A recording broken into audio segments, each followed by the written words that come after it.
அழகுணர்ச்சிக்கான இந்த அழகுணர்ச்சிக்கான உத்தி தொடர்ந்து வருகின்ற இந்த உத்தி மரபை அழகியலை 200 ஆண்டுகளுக்கு முன்பு வாழ்ந்த ஐயா வைகுண்டர் தமது படைப்புகளில் பயன்படுத்தி தமது நெறி தழைக்க இதனூடாக மாற்று மரபை உருவாக்க முனைந்தார் என்பது சமயத்தமிழுக்கும் இசைத்தமிழுக்கும் மொத்தத்தில் தமிழுக்கும் பெருமை சேர்ப்பதாகும். என்னுடைய இந்த ஆய்வினுடைய அளவு என்பது அவருடைய வழக்கமாக அவருடைய கொள்கைக்கு அப்பாற்பட்டு வாழ்க்கைக்கு அப்பாற்பட்டு அவர் கவிதையினுடைய அழகுணர்ச்சியில் வெளிப்பட்ட ஒரு சமய பார்வை என்பதாக என்னுடைய இந்த சிறிய பார்வை இருக்கிறது.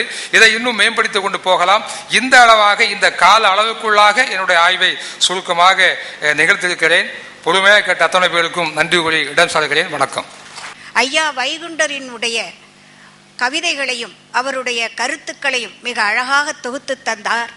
அவருடைய ஆய்வுக்கு எம்முடைய பாராட்டுதல்கள். அடுத்த பிறப்புக்கும் எல்லா உயிர்க்கும் என்ற தலைப்பில் கட்டுரையை நம்மிடம் படைக்க இருக்கின்றார் முனைவர் கோப்பா நல்லசிவம் அவர்கள். தமிழ் பல்கலைக்கழகம் தஞ்சாவூரில் உதவி பேராசிரியராக விளங்குகின்றார். அவர் தாக்கோ அதாவது முனைவர் பேராசிரியர் முனைவர் தாக்கோ பரமசிவம் அவர்களின் அருந்தவ புதல்வர். தேவாரம் உணர்த்தும் வழிபாடு, நூல் நெறி தமிழ் ஆகிய குறுந்தகடுகளையும் பல்வேறு சொற்பொழிவுகளையும் ஆற்றியவர். இவரை பற்றி அதிகமாக பேசலாம். அந்த அளவிற்கு இவர் சமய நெறியிலே ஈடுபாடு கொண்டவர். பிறப்புக்கும் எல்லா உயிருக்கும் என்ற வகையிலே பேசுகின்ற இவர் காசியிலே ஒரு மகாநாடு நடத்தினார், சுந்தரர் மகாநாடு. அதற்கு செல்லுகின்ற வாய்ப்பு எனக்கு கிடைத்தது. இவர்கள் நடத்திய அந்த மகாநாட்டினுடைய சிறப்பு, அவர் தந்தையார் நடத்திய மகாநாட்டினுடைய சிறப்பை பற்றி நாம் சமயமும் தமிழும் என்ற இந்த இடத்திலே கட்டாயம் சொல்ல வேண்டிய கருத்திலே இருக்கின்றேன். ஏனென்றால் 4 மகாநாட்டை நடத்திய பொழுது அந்த 4 சிறப்புக்கு தகுந்த ஒவ்வொரு பொருளையும் பரிசாக தந்தார். நான் சென்றது சுந்தரருடைய மகாநாடு. சுந்தரருக்கு இறைவன் கண்ணில்லாத பொழுது கொடுத்தது கைத்தடி. எங்களுக்கெல்லாம் மிகவும் ஆச்சரியம். சுந்தரர் மகாநாடு என்று போட்டு எல்லாருக்கும் ஒரு கைத்தடியை கொடுத்தார்கள். கொடுத்த பொழுது எல்லோரும் அங்கே நகைத்தார்கள். சில பேர் கைத்தடியை போட்டுவிட்டு கூட வந்து விட்டார்கள். ஆனால் எங்களை போன்ற தமிழ் பேராசிரியர்கள், உழைத்து ஓடாகியவர்கள், கால் கடுக்க நின்று பாடம் நடத்தியவர்களுக்கு இப்பொழுது கால் கடுத்து போய்விட்டது. என்னுடைய மகன் சொல்லுவான், மூதாட்டிக்கு விளக்கம் சொல்லும் பொழுது நகைச்சுவையாக சொல்லுவான், மூதாட்டி என்றால் 3 கால்களை உடையவன் என்று சொல்லுவான். அப்பொழுதெல்லாம் எனக்கு வேடிக்கையாக இருந்தது. இப்பொழுதுதான் தெரிகின்றது 3வது காலை கொடுத்திருக்கின்றார்கள் சுந்தரருடைய மகாநாட்டில். ஆக இப்பொழுது பலருக்கும் அந்த கோல் பயன்படுகின்றது. திடீரென்று எழுந்திருக்க வேண்டுமா, அந்த கோலை பிடித்து கொண்டு இறைவனுடைய பெயரை நமச்சிவாயா என்று சொல்லிக்கொண்டு எழுந்தும் பொழுது உள்ளத்திற்கு ஒரு ஊக்கம் கிடைக்கின்றது. அந்த வகையிலே தாளம், மணி, கோல் என்று இப்படியெல்லாம் கொடுத்து தொண்டாற்றியவர் அவருடைய தகப்பனார். இவரும் அன்பு நெறியிலே நின்று பல்வேறு வகையிலே சமயத்தொண்டு செய்திருக்கின்றார்கள். காசியிலே அவர்கள் செய்த தொண்டு மகத்தானது. அப்படிப்பட்டவர் இன்று நம்மிடையே வந்து நமக்கு இவர்களெல்லாம் அமைதியாக செய்கின்றார்கள். இருக்கின்ற இடம் தெரியாமல் தொண்டு செய்கின்றவர்கள், சமயத்தொண்டு செய்கின்றவர்கள். அன்னாரை பற்றி பேசுகின்ற ஒரு வாய்ப்பு எனக்கு கிடைத்தது. இவர் அருமையான ஒரு கட்டுரையை உங்களுக்கு படைக்க இருக்கின்றார். அன்னாரை கட்டுரை படைக்குமாறு வரவேற்கின்றேன். வாழ்க வளர்க. அமர்வு தலைவர் உள்ளிட்ட அவைக்கு வணக்கம். என்னுடைய ஆய்வு தலைப்பு பிறப்புக்கும் எல்லா உயிர்க்கும்.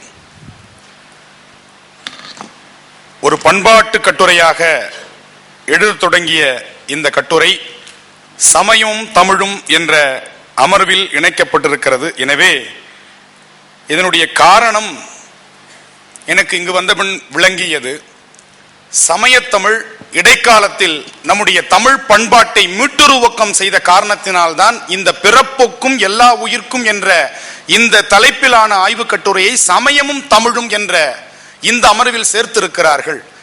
ஏனென்றால் நாளும் இன்னிசையால் தமிழ் பரப்பும் ஞான சம்பந்தன் என்று குறிப்பிட்டார்.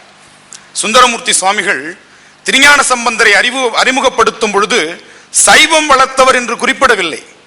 நாளும் இன்னிசையால் தமிழ் பரப்பும் ஞான சம்பந்தன் என்று அறிமுகப்படுத்துகிறார்.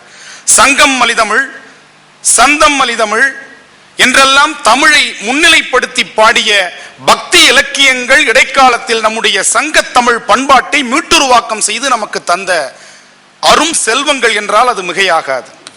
குமரகுருபரர் சொல்லுவார், தமிழ் எந்த கடவுளுக்கும் பின்னால் செல்லவில்லை, தமிழுக்கு பின்னால் தான் கடவுளர்கள் சென்றிருக்கிறார்கள் என்ற அற்புதமான கருத்தில் சொல்லுகின்றார். பைந்தமிழ் பின் சென்ற பச்சை பசுங்கொண்டலே என்கின்றார்.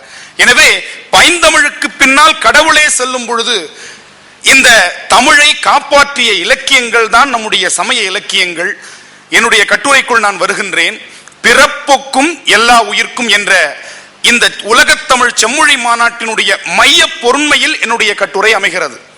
சமயத்தமிழில் மட்டுமல்லாது சங்கத்தமிழிலிருந்து நம்முடைய வள்ளலார் காலம் வரை, ஏனென்றால் ஆய்வை விரிக்கின் பெருகும் என்ற அச்சத்தினால், ஏனென்றால் இக்கால இலக்கியம் வரை அந்த பொருண்மையை நம்மால் கொண்டு செல்ல முடியும்.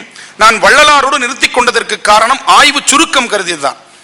எனவே சங்க இலக்கியங்களிலிருந்து நீதி இலக்கியங்கள், காப்பிய இலக்கியங்கள், நம்முடைய இடைக்கால இலக்கியங்கள் என்று சொல்லக்கூடிய பக்தி இலக்கியங்கள் என்ற நிலையில் சித்தர் பாடல்களில், வள்ளலார் பாடல்களில் எவ்வாறு இந்த மைய பொருண்மை பிறப்புக்கும் எல்லா உயிர்க்கும் என்று சொல்லுகின்ற அந்த வேறுபாடற்ற ஒரு சமுதாயம் எப்படி இருக்க வேண்டும் என்று இந்த சமய சான்றோர், சங்க சான்றோர் விரும்பி இருக்கிறார்கள், அவர்களுடைய பாடல்களில் அது எவ்வாறு மிளிர்ந்திருக்கிறது என்ற அடிப்படையில் இந்த ஆய்வு கட்டுரை அமைகிறது. தமிழ் பண்பாட்டில் தொன்று தொற்று தொடர்ந்து வரும் உயரிய சிந்தனை பிறப்பினால் எவ்விதமான உயர்வோ தாழ்வோ இல்லை என்பதாகும்.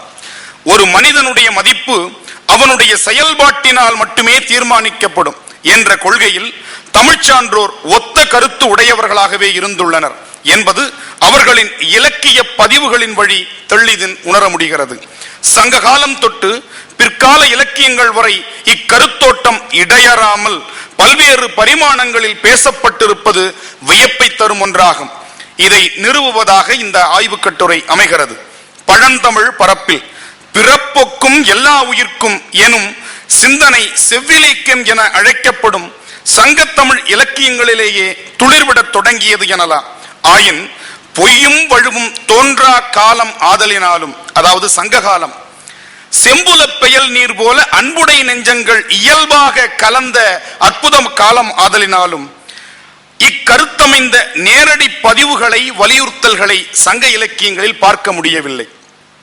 இயல்பிலேயே அச்சிந்தனை அகத்து நிறைந்த ஆன்றோர் பலர் வாழ்ந்த காரணத்தினால் இந்த சிந்தனை வெளிப்பாடு இல்லாமல் இருந்திருக்கிறது. ஏனென்றால் அவர்களுக்கு உள்ளத்தில் இயல்பாகவே அந்த சிந்தனை இருந்திருக்கிறது. எனினும் வள்ளுவரனுடைய குறட்பாவிற்கு அடிப்படையாக, அதாவது பிறப்புக்கும் எல்லா உயிர்க்கும் என்ற அந்த குறட்பாவிற்கு அடிப்படையாக யாதும் ஊரே யாவரும் கேளிர் என்னும் கணியன் பூங்குன்றனாரின் வரிகளிலும் உண்பவை நாடி உடுப்பவை இரண்டே பிறவும் எல்லாம் ஓரக்குமே அழகாக சொல்லுகின்றார் நக்கீரர். இந்த செல்வத்தினுடைய பயன் எதற்காக? இந்த உலகத்து மக்களுக்கு கொடுப்பதற்காகத்தான். நமக்கு தேவையானவை உணவும், அதாவது குறிப்பிட்ட அளவு உணவு போதுமானது, உடுப்பதற்கு 2 உடைகள் போதுமானது. எனவே செல்வத்து பயனே ஈதல், துய்ப்போம் எனினே தப்புன பலவே என்று சொல்லுகின்றார். அந்த நக்கீரருடைய கூற்றும் அமைந்திருப்பதை நாம் பார்க்க முடிகிறது. அற இலக்கியங்களில், அதாவது சங்க காலத்தை அடுத்து தோன்றிய நீதி இலக்கியங்களில் இந்த கருத்து எப்படி இருக்கிறது என்று பார்க்கலாம். பிறப்புக்கும் எனும் ஒப்பற்ற கருத்தை திருக்குறள் எனும் தலைமையான அற இலக்கியமே தெளிவாக பதிவு செய்துள்ளது. பிறப்புக்கும் எல்லா உயிர்க்கும் சிறப்பு ஒவ்வா செய்தொழில் வேற்றுமையான் என்ற குறப்பா வழி பிறப்பினால் பெருமை ஏற்படுவதில்லை என்பதையும், எல்லா உயிர்களுடைய பிறப்பும் ஒரே மாதிரியான தன்மை உடையது என்பதையும்